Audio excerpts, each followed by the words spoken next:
Acronyms: SAR, Search and Rescue. INSARAG, International Search and Rescue Advisory Group. USAR, Urban Search and Rescue. CISD, Critical Incident Stress Debriefing.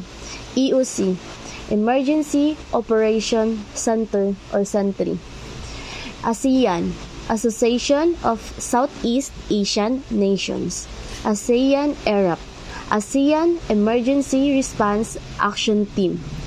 ASEAN ERAT, ASEAN Emergency Response and an Assessment Team. AADMER, ASEAN Agreement on Disaster Management and Emergency Response. CERT, Community Emergency Response Team. Identification. When and where was the Sendai Framework for Action for Disaster Risk Reduction 2015-2030? Answer: on March 18, 2015 at Sendai, Miyagi, Japan. What is the predecessor plan of Sendai Framework? Answer: Hyogo Framework for Action or HFA 2005-2015, Building the Resilience of Nations and Communities to Disaster. The scientific study of the mind and behavior. Answer: psychology. State of worry or mental tension caused by a difficult situation. Answer: stress. Who is the current special representative of the UN Secretary General of Disaster Risk Reduction? Answer: Mami Mizuturi. An emotional response to a terrible event like an accident, rape, or natural disaster. Answer: trauma. Date that AADMER was signed by the ASEAN Foreign Ministers. Answer: July 2005. Date that AADMER was ratified by all member states, entered into force, and affirmed ASEAN's commitment to the Hyogo Framework. Answer: December 24, 2009. The emotional residue of exposure to traumatic stories and experience of others through work witnesses fear, pain, and terror. Answer: vicarious trauma. Serious disruptions if the functioning of a community or a society involving widespread human. Answer: disaster. Substances that could harm human health or the environment. Answer: hazmat. Operation mounted by emergency services often will train volunteers to find someone believed to be in distress, lost, sick, or injured. Answer: search and rescue or SAR. A standard on-scene, all-hazard incident management concept approach to manage the command, control, and coordinations of emergency response. Answer: Incident Command System or ICS. The performance of distress monitoring, communication, coordinations, and medical assistance or medical evacuation. Answer: Disaster Risk Reduction and Management or DRRM. When do search and retrieval operation take place?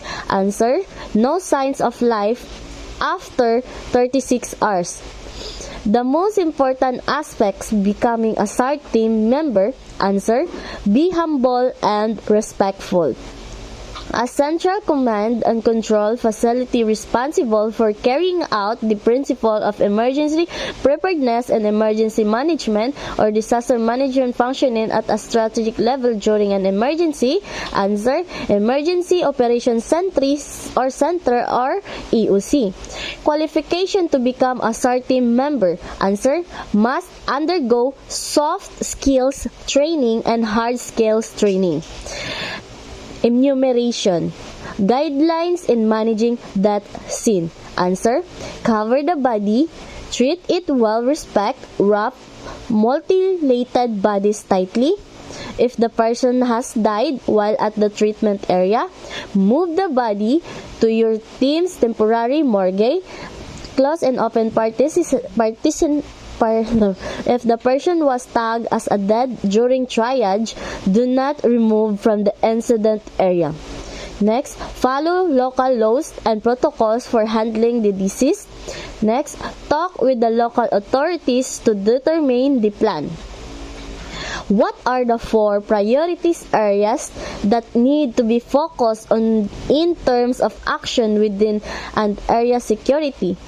Priority 1, understanding disaster risk. Priority 2, strengthening disaster risk governance to manage disaster risk. Priority 3, investing in disaster risk reduction for resilience.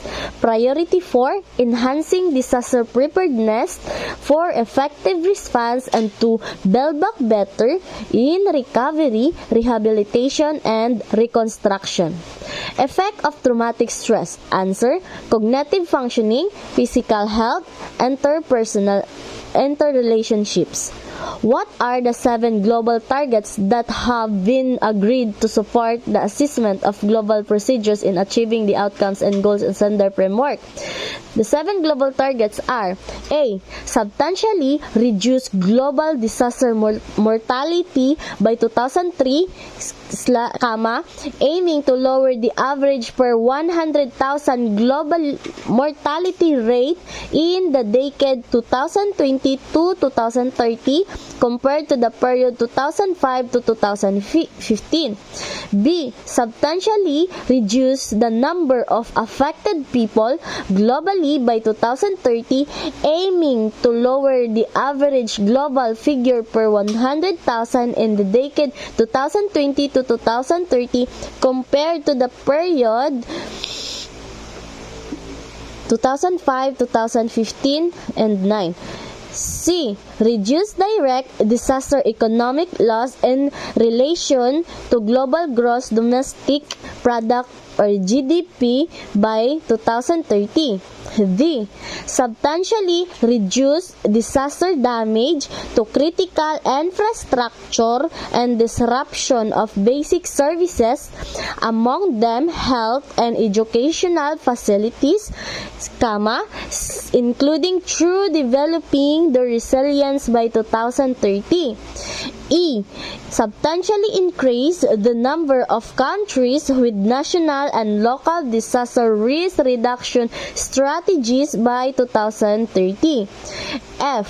Substantially enhance international cooperation to developing countries through adequate and sustainable support to complement their national actions for implementation of the present framework by 2030. G. Substantially increase the ability of and access to multi-hazards, early warning systems, and disaster risk information and assessment to people by 2030. Enumerate the 7 preventive steps in reducing stress. 1. Get enough sleep, exercise regularly, eat a balanced diet, balance work, play and rest, allow themselves to receive as well as give. They should remember that they identify is broader than that of a helper. 6. Connect with others. 7. Use spiritual resources. When do search and retrieval stops? Safety of the rescuers are compromised. Change of weather patterns. Resource and depleted. Standard procedure in certain deployment. Answer: activation of the incident command system as the response and management mechanisms. Next, check and procedure to the incident command post of the affected area. Next, initiate situation briefing with the operation sections chief of the incident management team or IMT. Next, formulation of the incident action plan is the basis of SAR teams' actions in the impacted areas. Last is the mobilization of the SAR teams. 5 types of search and rescue team. 1. Mountain rescue, ground search and rescue, urban search and rescue, combat search and rescue, disaster search and rescue. Phases of disaster management: mitigation, preparedness, recovery, response. Cite at least 4 training considered to be under hazard skills: BLS, CPR, rope rescue technique, water search and rescue, swift water rescue, collapse structure, and MOSAR.